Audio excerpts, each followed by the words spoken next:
I want to begin not in July 1863, but rather this time of year, 1865, nearly 2 years after the Battle of Gettysburg. Gettysburg has two primary weekly newspapers at that point in time. The Adams Sentinel, it's a Republican Party-backed paper, tends to be more progressive in its opinion pieces and its editorials. And the Gettysburg Compiler, a Democratic paper, tends to be more conservative in its viewpoints. And the Adams Sentinel gives us a really good insight into this period of American history. The Civil War is coming to an end, and for the people of this town, the people of Gettysburg, they're in a unique situation. Of all the Unionist states, the loyal states in the United States, this is the state of Pennsylvania, of course, that has had the largest and bloodiest battle of the war. And the people of Gettysburg understand, unlike most Northerners, that the Civil War is not just this thing that happens far from home, but it happened right within their streets and on their doorsteps. And so for the Adams Sentinel, when it's reporting on the events of April 1865, put yourselves in their shoes, imagine what the streets would have looked like at this exact time of year. They're reporting in the first week of April on the jubilant mood after the fall of the cities of Petersburg and Richmond, really kind of dooming the Confederacy. The Adams Sentinel said that in Gettysburg there were flags, the ringing of bells, the firing of salutes, bonfires, and the cheering of crowds as they awaited the stirring news of Lee's forthcoming surrender. And 1 week later, the paper will pronounce that General Lee was so entirely surrounded by our armies that he surrendered. This, we think, is the beginning of the end of the unholy rebellion, and we congratulate our readers on this glorious intelligence. And I think that's an interesting line. They're congratulating the people of Gettysburg, probably for the reason that they have endured just as much almost as any soldier had the horrors of war for the past 2 years, cleaning up this bloodiest battle in American history. And the Sentinel would continue upon the news of receiving the glorious news of the surrender of Lee and his army. The pupils of the public schools of the borough were assembled on the upper floor of the school building, and after being led by the principal of the high school in a prayer of thanksgiving, they united in singing the Star-Spangled Banner, My Country 'Tis of Thee, and the Old Hundred Doxology. Cheer upon cheer was then vigorously given, and schools were dismissed for the day. It's a holiday that's taking place in Gettysburg. The news of the surrender of Robert E. Lee is of national significance, and it's significant here in this town of Gettysburg, where Lee had arguably his most significant defeat nearly 2 years earlier. And as we transition out of the Civil War and into the Reconstruction era, Civil War memory will start to take shape. And Gettysburg in particular will transition from being this site at which people would come to understand an ongoing war, an ongoing event at which Lee's army had been defeated in July 1863. And now Gettysburg becomes a place where people are coming to understand a now historic event, a part of a past war, something that is effectively completed. And this is arguably where Lee endured that worst defeat. But it's one of the places across the American landscape where Robert E. Lee's memory is really been felt for the past 159 years and counting. It's right up there with a place like Appomattox, like Arlington, like the chapel at Washington and Lee University. This is a center of Robert E. Lee memory. Now let's go back to the end of the battle in July 1863 and move back forward. First looking at some words. What did Lee say about what happened here at Gettysburg? What did those who fought with him say was his responsibility or was not his responsibility? Did Lee accept blame or did he deflect blame? The answer is yes at varying times.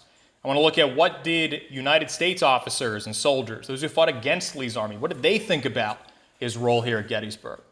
And then we'll look at some monumentation of the early 20th century, some of the controversies surrounding it, and we'll bring it up close to the present day toward the end of our time. Now, origins of arguably the most famous quotation that comes out of the Battle of Gettysburg. It is all my fault. This is, of course, what Lee purportedly states to Confederate soldiers retreating back to Seminary Ridge on the afternoon of July 3rd, 1863. It's right up there, I think, with lines like John Buford saying, "There's the devil to pay," or Lee telling Richard Ewell to take the hill if practicable. These sorts of lines that we think about, those famous quotations, those sound bites, if you will, to use a modern term, but "it is all my fault," I would say, is probably the most famous that comes out of the battle.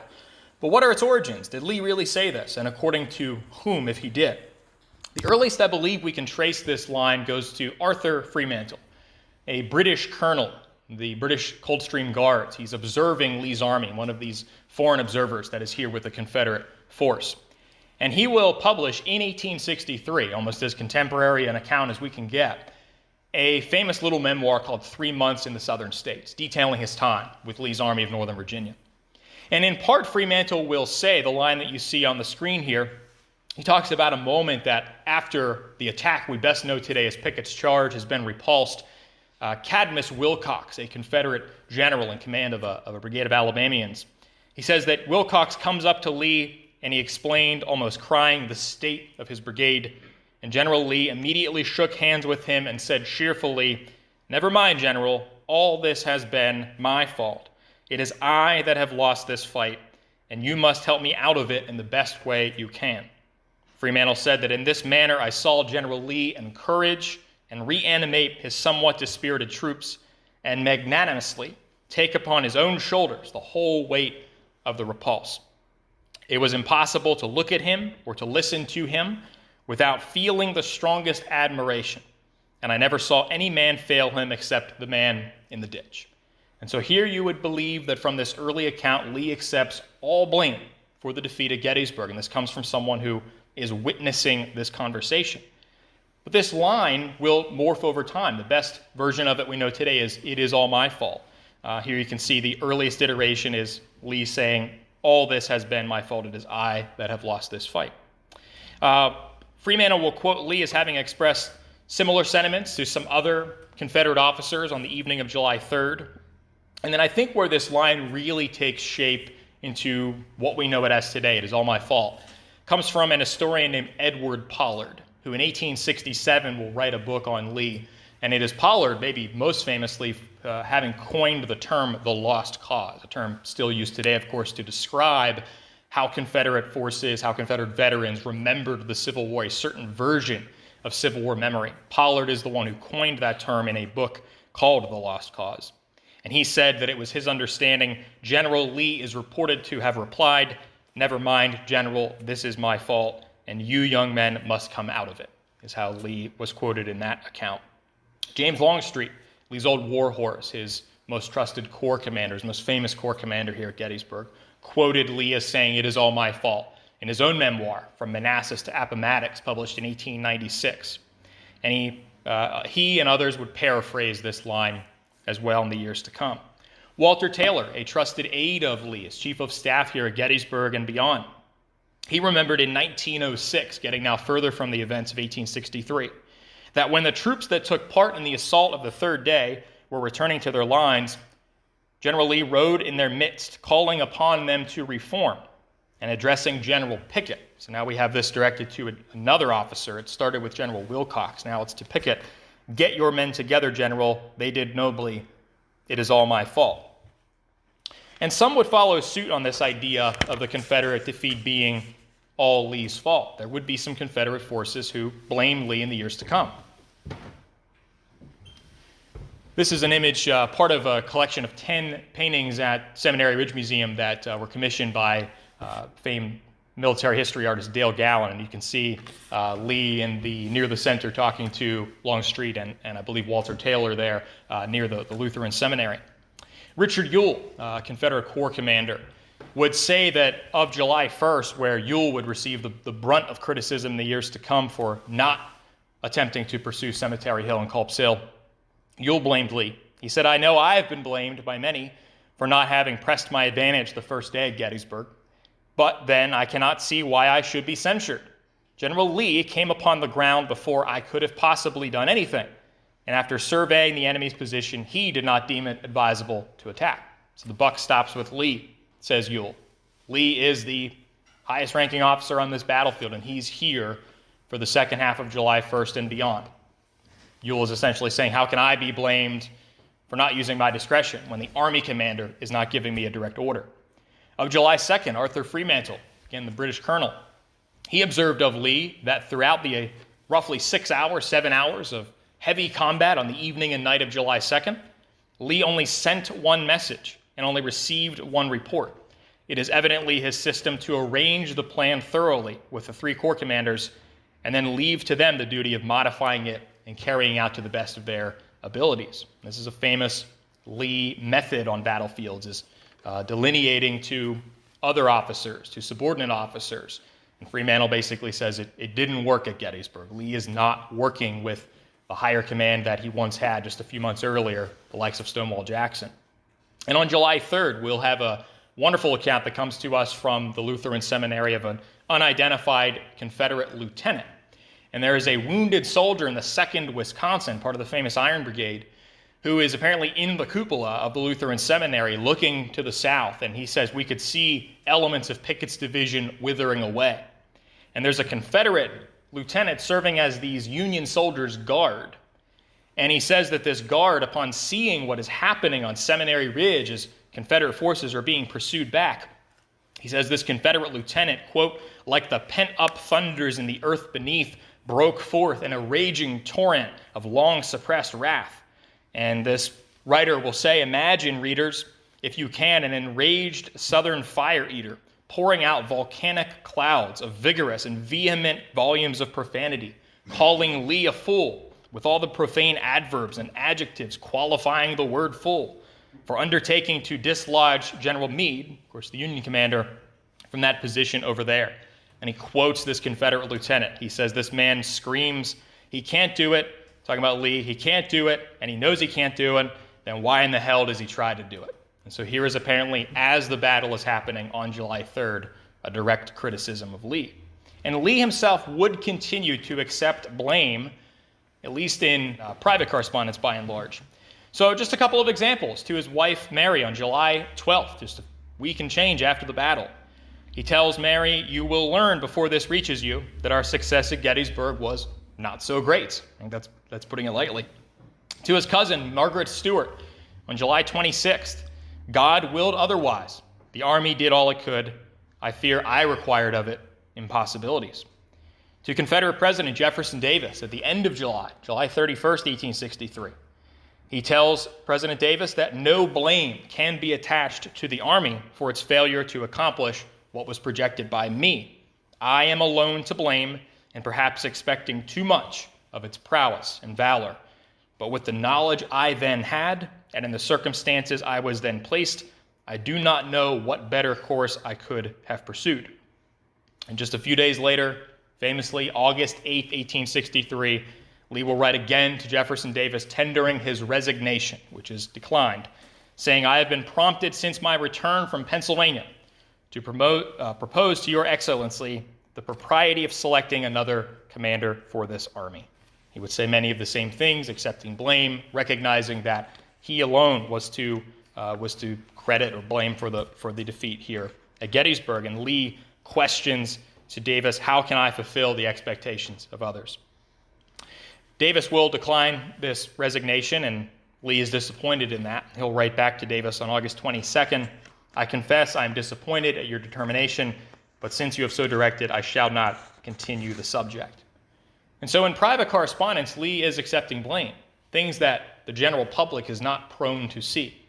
Official records, public correspondence, though, he's going to have a bit of a different tone. Lee will deflect blame. The first way that he does it is also on August 22nd, that same day that he tells Davis, I accept that you won't allow me to resign. I'm disappointed in that.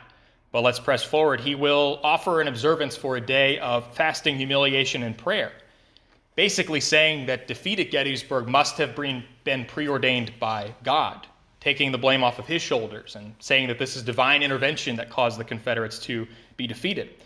Telling his men, soldiers, we have sinned against Almighty God. Let us confess our many sins, that he will convert the hearts of our enemies, that he will hasten the time of war with its sorrows and sufferings shall cease. And in Lee's official report published early the next year, January 20th, 1864, he doesn't use the same words that he's using in a lot of private correspondence. He doesn't use the word blame. He doesn't use the word fault. The only time he uses the word loss is when he's talking about casualties or the Union loss of July 1st and the retreat back through Gettysburg. And Lee does not use the word defeat, does not admit defeat, does not take fault for that defeat. But he will judge some of his subordinate officers in his official report. Of Jeb Stuart, the Confederate Cavalry Corps commander, Lee will say that the movements of the army preceding the Battle of Gettysburg had been much embarrassed by the absence of cavalry. He will say that the state of his artillery was, quote, unknown to me when the assault of July 3rd took place. And he will say of Longstreet that General Longstreet's dispositions were not completed on July 3rd as early as was expected, and essentially saying this is the reason why Pickett's charge failed. And so in this very official piece of documentation, his official report, Lee is subtly casting blame upon others than himself. Longstreet would respond to that last criticism of himself in 1896 in his own memoir. And he said that General Lee should not have said this of me. He knew that I did not believe that success was possible, that care and time should be taken to give the troops the benefit of positions and grounds, and he should have put an officer in charge who had more confidence in his plan. And this is basically the mentality, this idea that Lee is the only person not to blame. That is what really takes hold in the decades that follow the Civil War. Walter Taylor, Lee's chief of staff we mentioned, in 1906, he said that we shouldn't judge Lee, we should interpret what he called, quote unquote, correct history. And he said that the vindication of the tactics of General Lee in directing the operations of his army has been with me a secondary consideration to establishing the truth. Knowing how prone Lee was to take upon himself all blame for any misadventures of his army, I seek no scapegoat for our lack of success at that time. Had Lee lived, it is my firm belief, he would have assumed entire responsibility for the Battle of Gettysburg, suppressing all references to the shortcomings and mistakes of others. So Taylor is essentially saying that Lee is only admitting blame because he's too good of a man to blame others. Jubal Early, the most cantankerous perhaps of all the Confederate general veterans, easily the largest Lee defender in the decades that followed. In 1912, he would write that the Battle of Gettysburg has been much criticized and will continue to be criticized. Errors were undoubtedly committed, but these errors were not attributable to General Lee. In the assaults which were made on the enemy's position, there was not concerted action, and that was not General Lee's fault. And maybe most famous of all of these is George Pickett. He is told by Lee in the weeks that followed the battle that, this is Lee's words, "You and your men have crowned yourselves with glory, but we have the enemy to fight and must carefully at this critical moment guard against discussions which the reflections in your report would create." We don't know what Pickett's report said. We don't know who he blamed, because Lee tells him, "I suggest you destroy both copy and original, substituting one confined to casualties only." And Lee is going to be in Richmond just a few months before his death. He dies in October 1870. Well, in March of 1870, Pickett is apparently at a meeting with John Mosby, Confederate cavalry officer. And Mosby would later recall that after leaving the room, I met General Pickett, told him I had just been with Lee.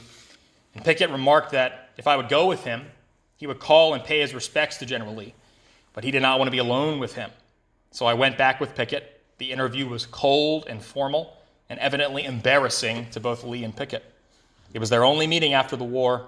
In a few minutes, I rose and left the room together with General Pickett, who then spoke very bitterly of General Lee, calling him that old man. "He had my division massacred at Gettysburg," Pickett said.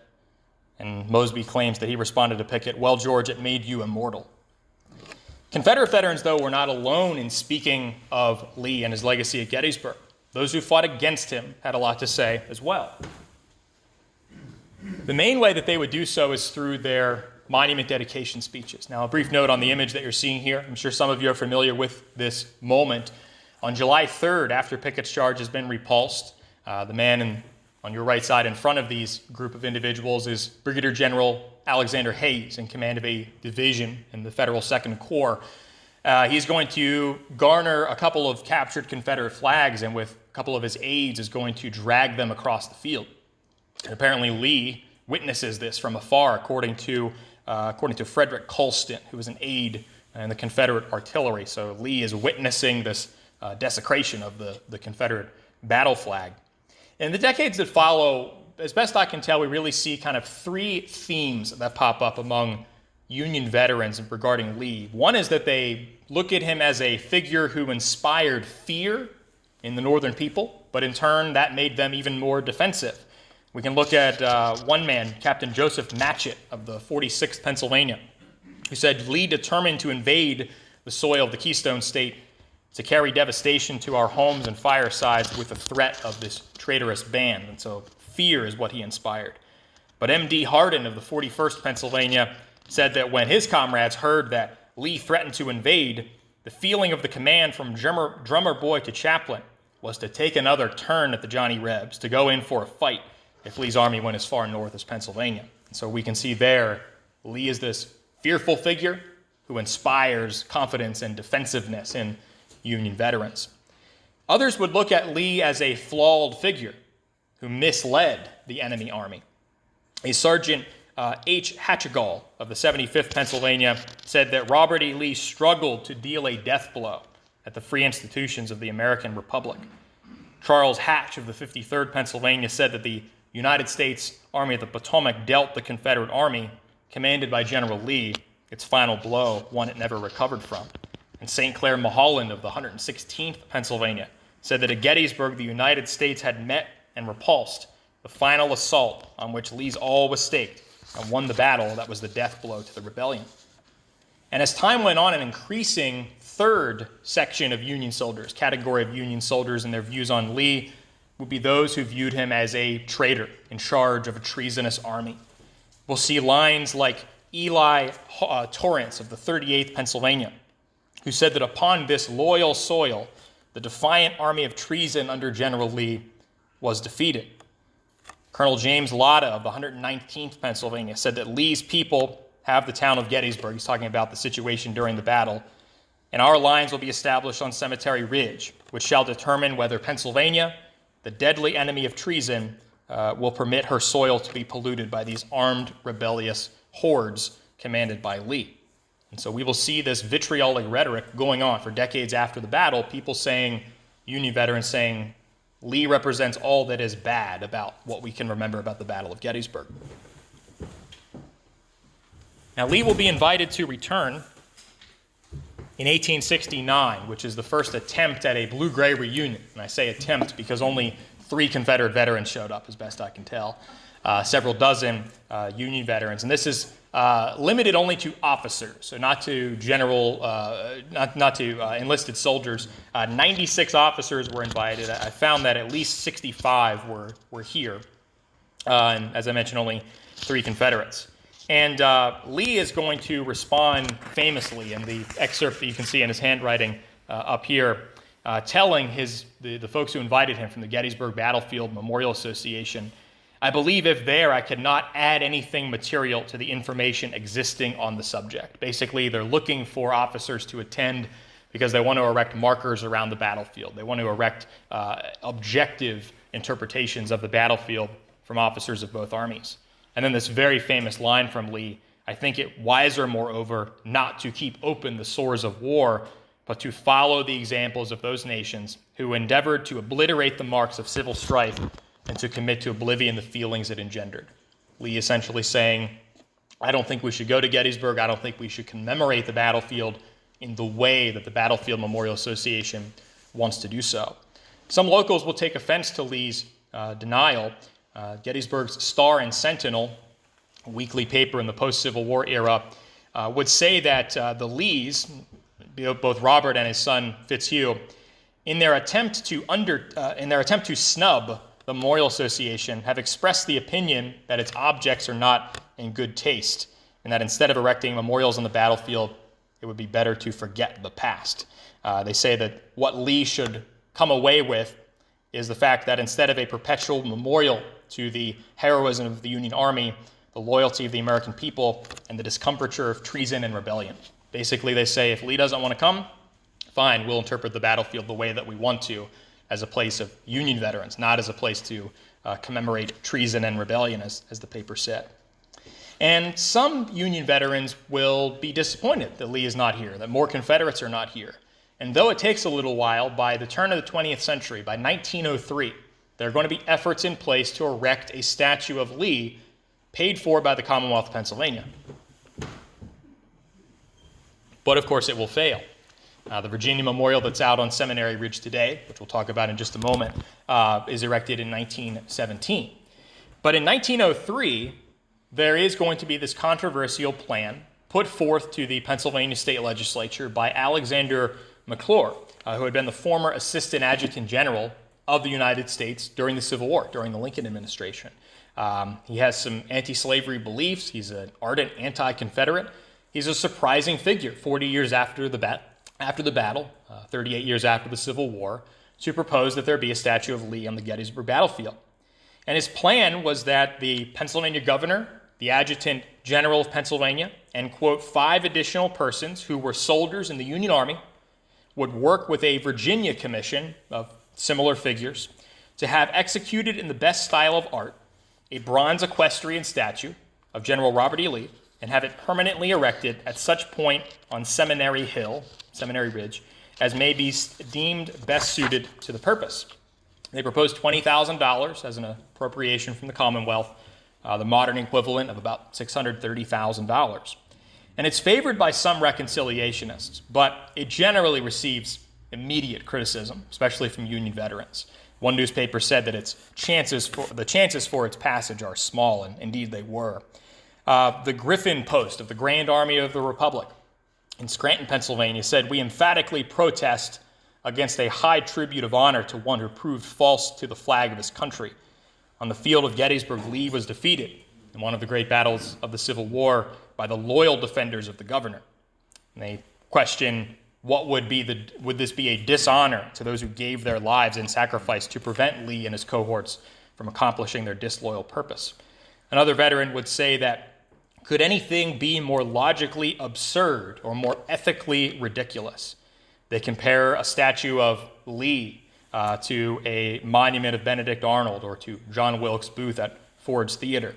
Others would say that it would be similar to having placed beside the martyred Lincoln a statue of Booth, or to pay tribute to Judas Iscariot for his kiss of betrayal of Christ. And at this exact moment that this monument is being proposed, at the U.S. Capitol, Statuary Hall, Virginia is planning to place a statue of Lee, the one recently removed in our own time. And as this debate is happening in Gettysburg, that debate is happening there. They're crossing over. And one veteran would say that if the statue of Lee is placed in the national capital or at Gettysburg, would it not be more appropriate to place 2 others, one of Benedict Arnold, the other of Judas? So these are the common themes that Union veterans are absolutely opposed to a monument of Lee here 40 years after the battle. At this time will be the 1913 reunion, and within 10 years, the 50th anniversary Peace Jubilee, as it was officially titled. And as that's happening, for a couple of years, there had been in the works a possible Virginia memorial on Seminary Ridge, with the plan to be to put Lee on Traveler at the top of it. Well, a big question would be, if this monument came to fruition, what flag might be represented on it? They want to have several Confederate soldiers, and you go out there today and you can see the final product. But if you look at the center of the monument, the flag that the bearer is carrying is a Commonwealth of Virginia flag. It is not a Confederate battle flag. And in many ways, that goes to the 1913 reunion. Sentiments among Union veterans at that time are largely to not allow Confederate veterans to bring their flags to the battlefield. The Richmond Times-Dispatch will report in March 1913, the question of taking Confederate battle flags to the Gettysburg reunion in July caused a lively discussion on the United Confederate Veterans floor of the Lee camp last night. There was not an official prohibition at first.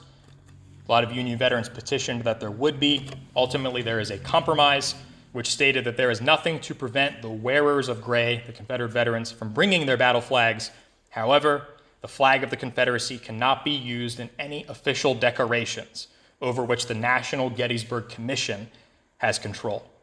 And so this is how we will see during this time the Virginia Memorial being planned, a Virginia flag, not a Confederate flag, placed in front of it.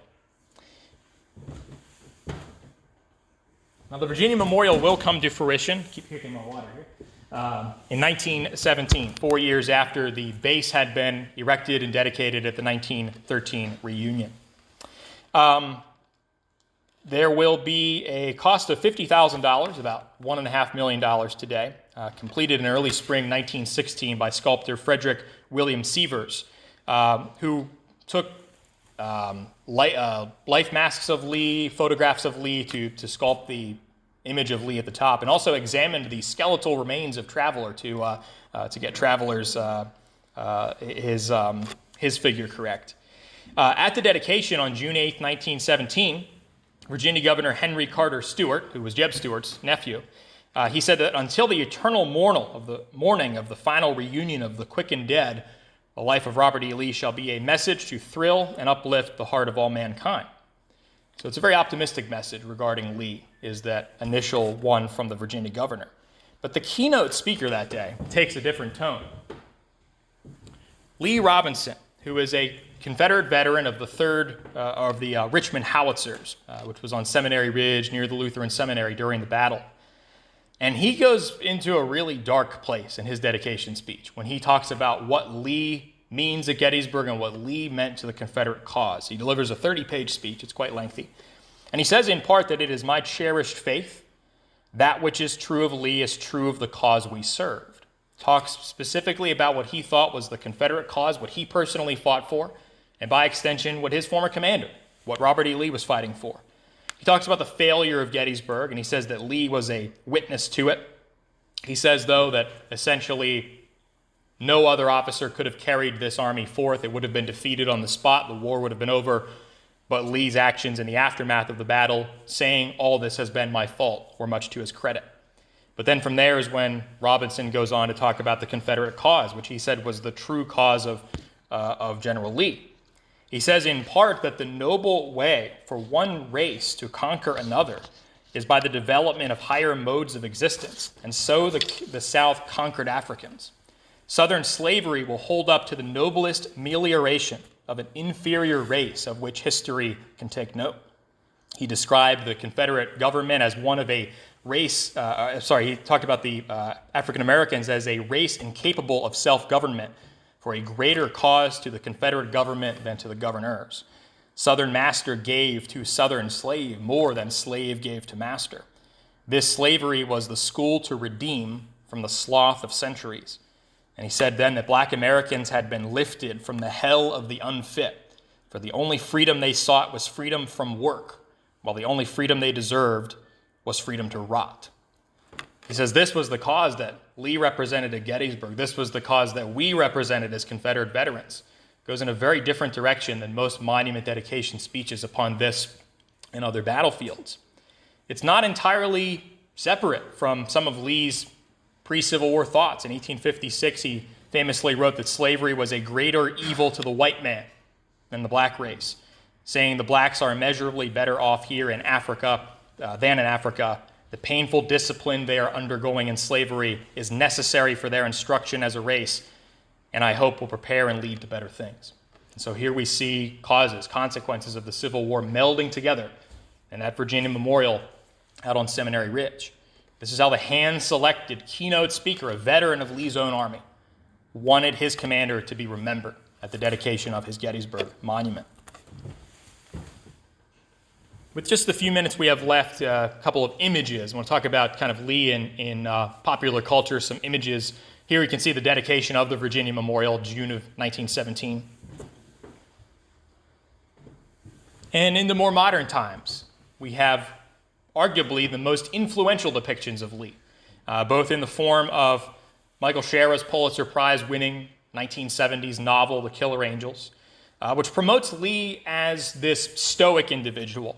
Shara says in the opening of the book that Lee is a, quote, white-bearded, elderly major of dignity, an honest man, a gentleman who has no vices. He does not own slaves or believe in slavery.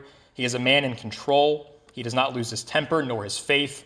He never complains. He is the most beloved man in either army. And that is an interpretation of Lee that is part true, part false, but it is one that largely holds up, I think, to the average Gettysburg visitor today, largely because of the influence of The Killer Angels and the film that it inspires in 1993, Gettysburg.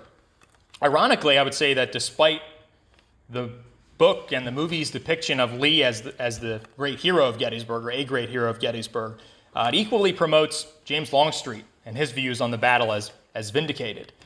And the irony there, I think, is that those two things are kind of at odds with one another. Longstreet didn't agree with necessarily what Lee did at Gettysburg, but the interpretations we get of both men largely go back to this novel and this film. I would say it's the most influential Gettysburg source, despite the fact that both are classified as historical fiction. I think they inform more people of what happened at Gettysburg than just about any source ever published or printed.